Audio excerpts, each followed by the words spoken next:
화요일 아침 오늘의 묵상 181번째 시간 이면지에 기록된 은혜라는 제목으로 함께 말씀을 나누도록 하겠습니다. 오늘 우리가 묵상하게 될 본문의 말씀은 고린도후서 12장 7절 말씀입니다. 여러 계시를 받은 것이 지극히 크므로 너무 자만하지 않게 하시려고 내 육체의 가시 곧 사탄의 사자를 주셨으니 이는 나를 쳐서 너무 자만하지 않게 하려 하심이라. 아멘. 모든 것에는 각각의 존재 의미가 들어 있습니다. 의미 없는 것이 없고 쓸데없는 것도 없습니다.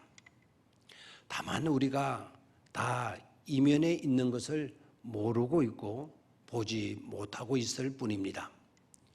이름 없는 꽃, 예쁘지 않은 꽃은 하나도 없습니다. 그런데도 우리는 이름 없는 무명의 꽃, 이건 예쁘지도 않아 라고 말해버리는 그런 경우들이 많습니다. 그건 내가 지금 그 꽃의 가치와 이름을 모르고 있을 뿐이지 그 꽃의 이름이나 가치가 없는 것이 아닙니다. 내가 보지 못하고 알지 못하는 이면이 있음을 인정할 줄 아는 지혜를 가지라는 것입니다. 바다가 잠시도 가만히 있지 못하고 찰싹거리는 것은 바다를 잠들지 않게 하기 위해서다 라고 한다면 여러분 어떻습니까? 지나친 망상을 하고 있는 것일까요? 그렇지 않습니다. 오히려 신선한 느낌과 신선한 생각을 갖게 하고 있습니다.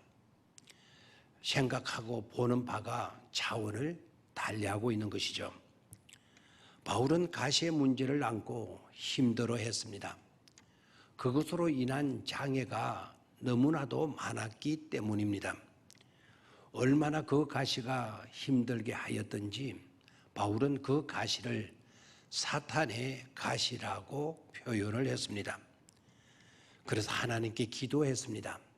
그 가시가 떠나가게 해달라고 무려 3번이나 주님께 간구했습니다.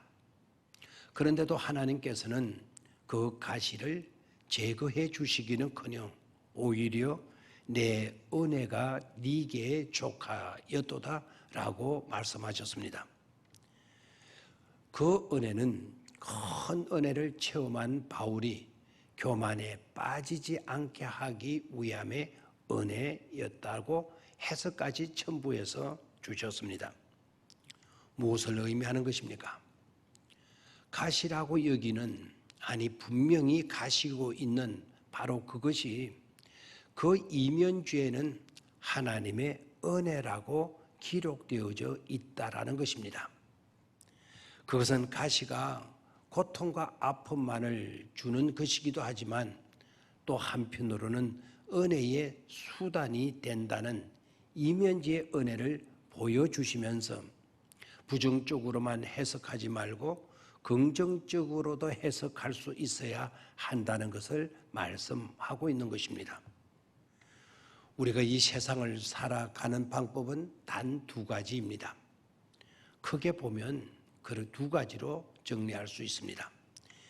이 세상을 살아가면서 한쪽 면만을 들여다보면서 지긋지긋한 곳이라고 여기고 아파하며 힘겹게 살아가는 방식입니다. 또 하나의 방식은 이면지에 기록된 은혜를 들여다보면서 이 세상은 그래도 살만한 세상으로 여기면서 휘바람을 불며 살아가는 것입니다. 바다가 출렁이며 찰싹거리는 것을 불만한다면 아무리 사랑하는 사람과 함께 일지라도 그 바닷가를 정겹게 정답게 걷지는 못할 것입니다.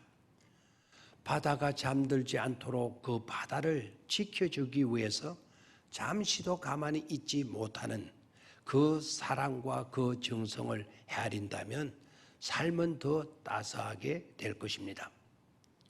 정겹게 다정하게 해변을 또한 걸을 수도 있게 될 것입니다. 이면지의 은혜, 그 이면지의 은혜를 결코 소홀히 해서는 안 됩니다. 내가 보고 아는 것이 전부인 양 자물쇠를 놓아서도 안 됩니다. 내가 보지 못하고 알지 못하고 내가 미처 읽지 못한 이면지가 없는가를 오히려 겸손히 살피면서 살아야 합니다. 그리할 때 삶은 더욱더 풍성하게 될 것이기 때문입니다. 9절 10절 말씀을 다시 한번 읽도록 하겠습니다. 나에게 이르시기를 내 은혜가 네게 족하도다. 이는 내 능력이 약한 데서 온전하여짐이라 하신지라. 그러므로 도리어 크게 기뻐함으로 나의 여러 약한 것들에 대하여 자랑하리니 이는 그리스도의 능력이 내게 머물려 함이라. 그러므로 내가 그리스도를 위하여 약한 것들과 능욕과 궁핍과 박해와 곤고를 기뻐하노니 이는 내가 약한 그때에 강함이라.